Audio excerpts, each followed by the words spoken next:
El Señor esté con y con tu ustedes. espíritu. Lectura del Santo Evangelio según San Juan. Gloria a ti, Señor.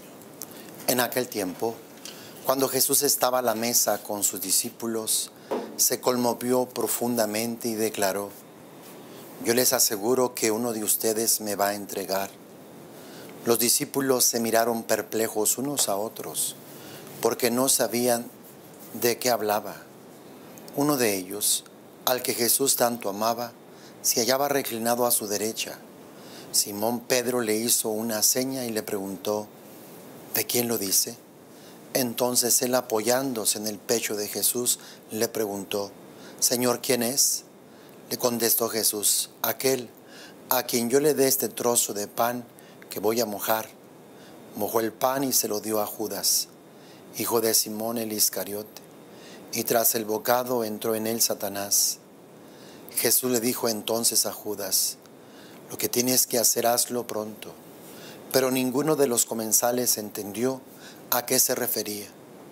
Algunos supusieron que como Judas tenía a su cargo la bolsa, Jesús le había encomendado comprar lo necesario para la fiesta o dar algo a los pobres. Judas, después de tomar el bocado, salió inmediatamente. Era de noche. Una vez que Judas se fue, Jesús dijo: ahora ha sido glorificado el Hijo del Hombre, y Dios ha sido glorificado en él. Si Dios ha sido glorificado en él, también Dios lo glorificará en sí mismo, y pronto lo glorificará. Hijitos, todavía estaré un poco con ustedes, me buscarán, pero como les dije a los judíos, así se lo digo a ustedes ahora: a donde yo voy, ustedes no pueden ir. Simón Pedro le dijo: Señor, ¿a dónde vas? Jesús le respondió: a donde yo voy, no me puedes seguir ahora, me seguirás más tarde. Pedro replicó: Señor, ¿por qué no puedo seguirte ahora? Yo daré mi vida por ti. Jesús le contestó: ¿con qué darás tu vida por mí? Yo te aseguro que no cantará el gallo antes de que me hayas negado 3 veces. Palabra del Señor. Gloria a ti, Señor Jesús. Es la última cena. Jesús está a punto de ser llevado preso. Dice el texto que estaba a la mesa con sus discípulos. Generalmente uno va a la mesa con los más íntimos, con los más cercanos, con los más queridos. Uno no va a la mesa con cualquiera. Jesús durante esos 3 años se ha dado totalmente a ellos. No ha ocultado nada. Se ha revelado, se ha manifestado. Jesús les ha hablado claro. No hay nada oscuro, no hay nada en la sombra. Jesús jamás les ha mentido, jamás les ha engañado. Más bien son ellos los que en algunas ocasiones no han querido escuchar y aceptar las palabras de Jesús. Dice que Jesús se conmovió profundamente. Jesús quiere tocar el corazón de Judas, que ya ha planeado la traición, ya la ha fraguado. Simplemente basta que se lleve a cabo. Jesús se conmueve profundamente y les dice a todos: yo les aseguro que uno de ustedes me va a entregar, me va a traicionar. Muchos de ellos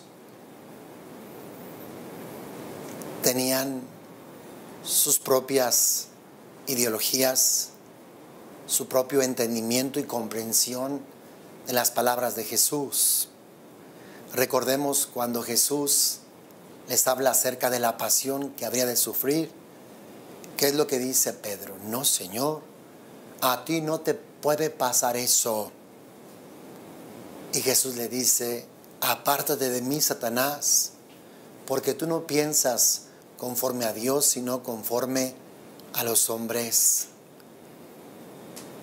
Ellos quieren un Mesías terrenal, mundano, un rey al estilo de este mundo. Pero el mesianismo de Jesús no es de ese estilo. Es al estilo del profeta Isaías, el siervo sufriente, el siervo que padece, el siervo que da su vida en rescate por muchos. Judas va a traicionar a Jesús. Ve que sus expectativas no se cumplen. Piensa que aquello es un fraude, que es un engaño, una mentira, y piensa en sacarle por lo menos algo de provecho a aquella situación. Lo va a traicionar y va a cobrar por aquella traición. Porque Jesús no se acomodó a sus intereses, a sus anhelos, a sus deseos, a sus expectativas. Y eso nos pasa a muchos. Seguimos a Jesús durante un tiempo y esperamos que Dios se acomode a nosotros, nos complazca, se acomode a nuestros intereses, a nuestros gustos. Y llegado un momento, si no pasa así, pues nos sentimos defraudados. Es que yo creía, es que yo pensaba que Dios iba a hacer esto. Pensábamos que lo íbamos a poder controlar, que lo íbamos a poder someter, que Dios tenía que hacer lo que a mí me gustara, lo que yo quisiera, porque yo estaba trabajando para Él, porque yo estaba dando mi vida para Él. Pensé que podía sobornarlo, pensé que podía controlar. Mucha gente piensa así, llega a pensar que Dios le debe porque hice tal o cual apostolado, porque le serví tantos años, porque fui misionero. Pienso que Dios me debe, que Dios tiene que someterse. Pienso que lo puedo controlar, someter. Jamás, nunca, nunca. Dios es soberano. Nosotros somos los que siempre le saldremos a deber a Dios. El mismo llamado y el servicio será una gracia y una bendición para nosotros. Dios nunca nos podrá deber nada, porque Él nos lo da todo. Hemos de experimentar su llamado, el servicio, como una gracia y una bendición, y ojalá que nunca nos sintamos defraudados. Jesús mismo lo dice: dichoso aquel que no haya escándalo en mí. Nunca te escandalices de Jesús, de Dios. Cuando esto acontezca, lo más seguro es que tengas el cerebro oscurecido, lleno de egoísmo, de orgullo, de vanagloria y de intereses personales. Porque Dios es infinitamente bueno.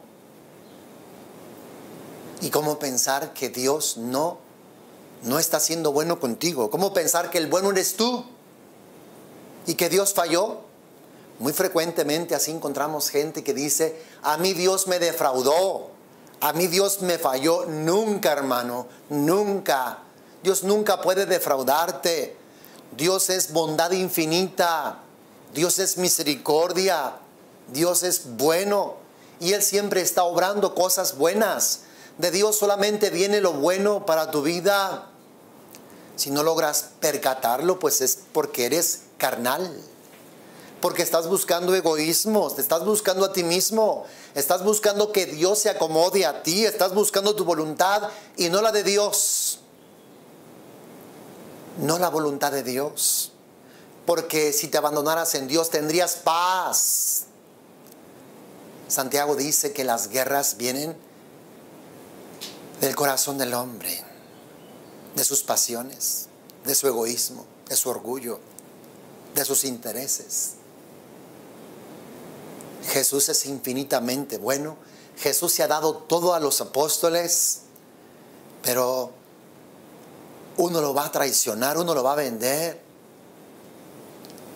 Pedro dice que lo va a seguir hasta el final. Pedro confía en sus propias fuerzas. Pedro confía en sí mismo. Pedro piensa que da el ancho. No se conoce a sí mismo como es de cobarde. Y vemos cómo finalmente lo va a negar. Lo va a negar. No va a reconocerlo. Así nos pasa también a muchos. Creemos que podemos mucho. Y cuando llega el momento, nos damos cuenta de lo frágiles, de lo débiles, de lo cobarde que somos. Todos de alguna forma seremos quebrantados, así como Jesús lo ha sido.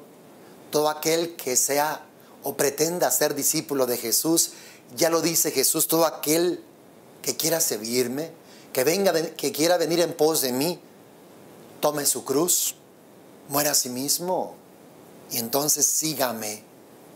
La cruz es lo que caracteriza a un verdadero cristiano. La cruz tiene que marcarte. La cruz tiene que purificarte. Es a través de la cruz que vas a reconocer tu fragilidad, tu debilidad y la necesidad de la gracia de Dios.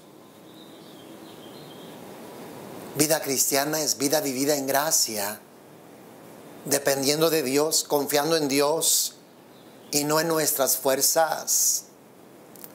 Dice la palabra de Dios que antes de la caída viene la altivez de espíritu. La altivez de espíritu. El que se enorgullece, el que se llena de altivez, de orgullo, de vanagloria, lo más seguro es que experimente la caída. Y de alguna forma Dios lo permite porque Dios nos quiere salvar.